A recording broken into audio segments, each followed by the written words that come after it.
마음속 들여다봐야죠. 궁금한 심리 Y입니다. 궁금한 심리 Y가 최근에는 우리가 사회적인 문제를 심리로 알아보거든요. 누구 덕분일까요? 다 이분 덕분 아닙니까? 심리학자 정혜인 교수 연결돼 있습니다. 나와 계시죠? 네, 안녕하세요. 정혜인입니다. 제가 맞죠? 이렇게 덕분할 만한 제 덕분 역할을 맞다니까. 했나요? 맞다니까요. 그러죠? 네, 뭐 여기도 많이 옵니다.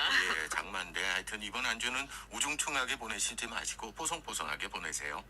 네, 알겠습니다. 자, 오늘 어떤 이야기 할까요? 이번 시간에는 부모와 자녀의 관계에 대한 이야기를 좀 해보려고 합니다. 부모 자녀 관계, 이거 참 딜레마예요. 딜레마인데 오늘 어떤 이야기 하시려고요? 사실 얼마 만에 한 번씩 잊을만 하면 매우 잘 나가는 유명한 연예인이나 운동선수들의 부모가 자녀는 잘 모르는 엄청난 부채를 안기거나 아니면 자녀는 알지 못하는 사업체를 운영하는 일들을 보게 됩니다. 그렇죠. 사실 이건 유명한 사람들에게만 일어나는 일이겠거니 하실지도 모르지만 생각보다 많은 곳에서 크게든 작게든 수시로 일어나는 일입니다. 예. 그래서 이런 일들이 정말 왜 생겼을까 한번 이야기 나눠보려고 하는데 어떻게 생각하세요? 저는 두 가지 정도 생각이 들어요. 하나는 왜 우리가 그 개인의 부모 개인의 뭐 금치사안이랄지 이런 그 네, 문제가 네, 있을 네. 수 있을 거고요. 또 하나는 전반적으로 우리 사회는 자식들을 내 거라고 생각해서 그런 거 아닐까요? 네, 좋은 말씀 감사합니다. 일단 부모와 자식이라는 관계가 좀 전에 말씀 주셨던 것처럼 종속적인 어떤 관계라고 생각하는 것에서부터 출발하게 됩니다. 예. 많은 부모들이 자식을 본인의 소유물로 생각을 하거든요. 이렇게 된 것에는 가족관계가 다른 인간관계와는 구별되는 여러 가지 다양한 특성이 있기 때문에 그런 생각을 하게 되는 겁니다. 맞아요. 가족 관계는 물론 다르죠. 근데 그걸 우리가 규정하기가 좀 평소에 생각 안 해보니까 말이죠. 그 가족 관계 특성부터 그러면 오늘 알아보죠.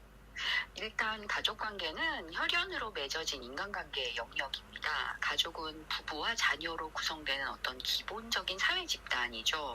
두 번째로 가족은 운명공동체라고 얘기합니다. 그리고 또 함께 생활하는 생활공동체입니다. 예. 그리고 세 번째로 가족관계는 다른 인간관계와는 다르게 출생과 더불어서 주어지는 인간관계입니다. 즉 부모나 형제자매를 본인이 선택할 수 없다는 거죠. 네 번째 가족관계는 굉장히 지속적이어서 평생 유지되는 인간관계입니다. 가족 구성원과 불만이나 갈등이 있다고 해서 관계를 끊거나 이탈할 수는 있지만 가족 관계를 잘라버릴 수는 없습니다. 그렇죠. 이 수많은 갈등이라든가 뭐 이런 것들이 드라마며 영화의 소재가 되는 거 아니겠습니까? 요거 말고 또 어떤 특징이 있을까요? 네, 마지막으로 가족은 여러 구성원으로 구성된 하나의 역동체계여서 서로 밀접한 영향을 주고받습니다. 즉 가족 구성원 한 사람의 변화는 다른 구성원에게 영향을 주게 되는 겁니다. 그렇겠죠.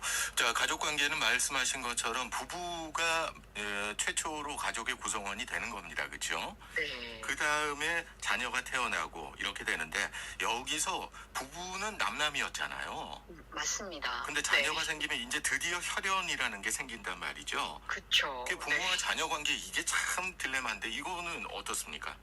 사실 부모-자녀 관계는 가장 1차적인 인간관계이면서 가장 본능적인 애착이 강한 관계이기 때문에 우리가 숙명이라고 하는 인간관계입니다. 그리고 또 게다가 굉장히 수직적이죠. 그러면서 태어났을 때에는 이 아주 미미한 생명체이기 때문에 종속적인 관계로 자녀가 일방적으로 따르고 의존해야 한다라고 생각할 수 있는 관계입니다. 이렇게 쭉 살펴보면 이 가족 안에서 부모-자식 관계에 대한 어떤 논리와 특성들로 인해서 부모는 자식에게 자신의 사랑과 혈연의 당위성을 자꾸만 주장하고 싶어지는 거죠. 그렇죠. 그렇게 가기 마련인 것 같습니다.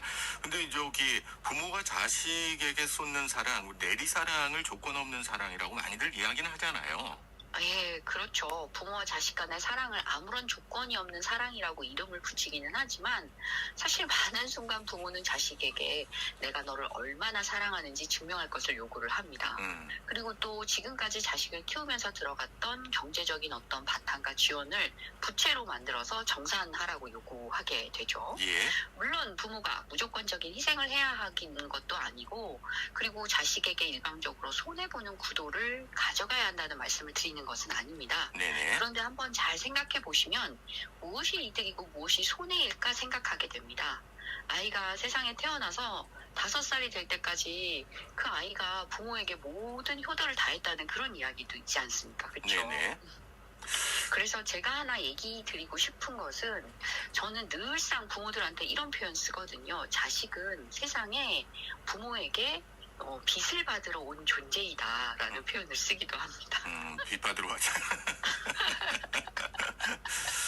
아니 근데 어느 정도 자식들도 마찬가지 아니에요. 어느 시기가 되면은 독립하고 싶은 욕구가 생기잖아요, 본능이. 맞습니다. 네네. 예, 근데 그렇게 되면은 자녀 입장에서는 이제 부모가 세상의 전부는 아니란 말이에요.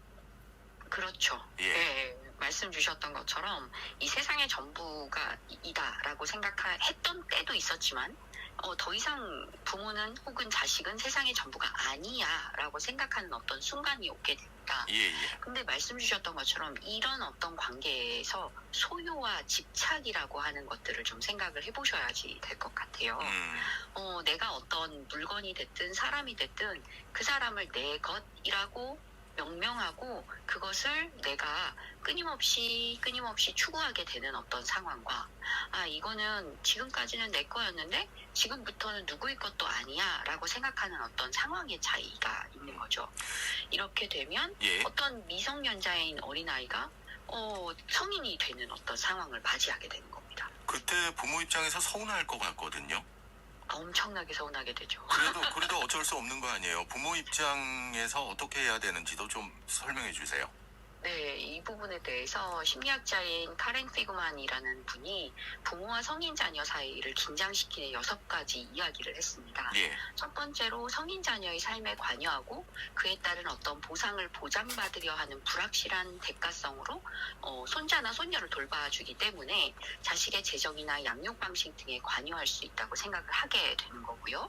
그리고 두 번째로 자녀가 선택한 배우자가 부모 마음에 들지 않을 때 부모는 자녀의 선택이 잘못되었음을 증명하려고 합니다. 예. 그리고 세 번째, 삶의 선택에 대한 불일치로 통제력이 어떻게 높아지거나 자녀의 의견을 묵살하는 부모는 또 자녀가 자신의 인생에서 택한 결정을 부정하거나 비난하고 싶어 합니다. 3가지. 이거는 예.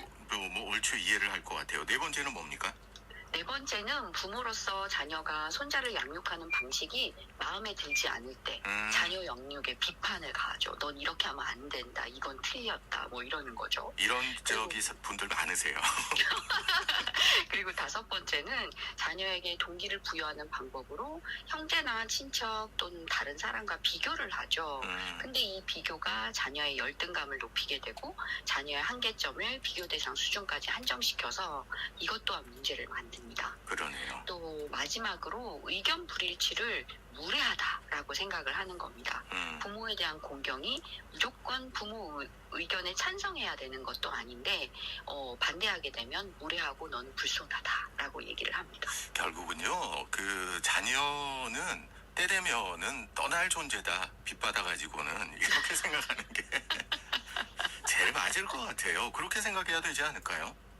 네, 말씀 주셨던 것처럼 사실 정산이 끝났으면 이렇게 깔끔하게 잘 그렇죠. 빠이빠이를 해야 되죠. 그게 제일 좋을 것 같은데. 네, 사실 이 생각을 한번 해보셔야 될 것 같습니다. 내가 지금 누군가의 부모이기는 하지만 또 제가 누군가의 자식이기도 하는 어떤 순간이 있었지 않습니까? 그렇죠? 예. 그러면 어떤 순간에도 부모와 자녀가 종속적인 관계가 아니다라는 생각을 하셔야 되는 거죠. 자식이 부모를 선택하지 않은 것처럼 부모가 자식에게 무조건적인 복종을 해야 한다 하는 생각부터 먼저 버려야 할 겁니다. 또 부모가 자식을 지배할 수 없다는 것은 반대로 자식이 부모를 무시할 수 없다, 이것과도 같습니다. 그래서 제가 예. 질문을 하나 드리고 싶습니다. 예. 어느 날 갑자기 부모가 자녀들한테 자신의 검은 속내를 채우는 어떤 도구로 사용하게 됐을까요? 반대로 자녀는 부모의 부적절한 행동을 혹시 같은 방법으로 대처하고 있지는 않을까요? 여기에 오늘 이 청취자 여러분들이 좀 한번 생각을 해보셨으면 좋겠습니다. 그러게요. 맞습니다. 가족에 대해 가지고 우리도 좀 담론이 필요할 것 같아요. 우리의 맞습니다. 가족 구성이 과연 그 전통적으로 계속 내려왔던 농경 사회의 모습 지금 남아 있잖아요. 그쵸. 그렇게 가도 될지 고민을 좀 해봐야 되겠고, 제가 아주 좋아하는 영화 감독 가운데 일본 감독인데요. 고레다 히로카시라는 감독이 있거든요. 이 양반이 가족에 대한 해체와 재구성에 대한 작품들을 많이 냈습니다. 저는 가운데서 어떤 가족도 그렇게 아버지가 된다, 뭐 이런 작품들 청취자분들 한번 보셨으면 좋겠는데 보셨어요? 네네네. 어떤 가족 봤습니다. 네. 저는 그 영화 보고 나서 가족이라는 거에 대해서 굉장히 고민 많이 했었거든요.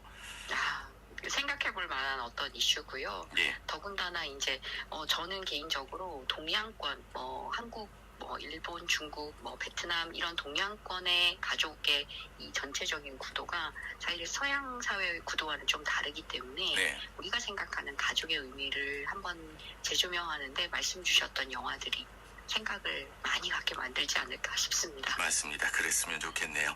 자, 오늘 궁금한 심리 Y에서는 우리의 가족에 대해서 다시 한번 생각해보는 시간이 됐습니다. 심리학자 정혜인 교수였습니다. 오늘 감사합니다. 네, 감사합니다.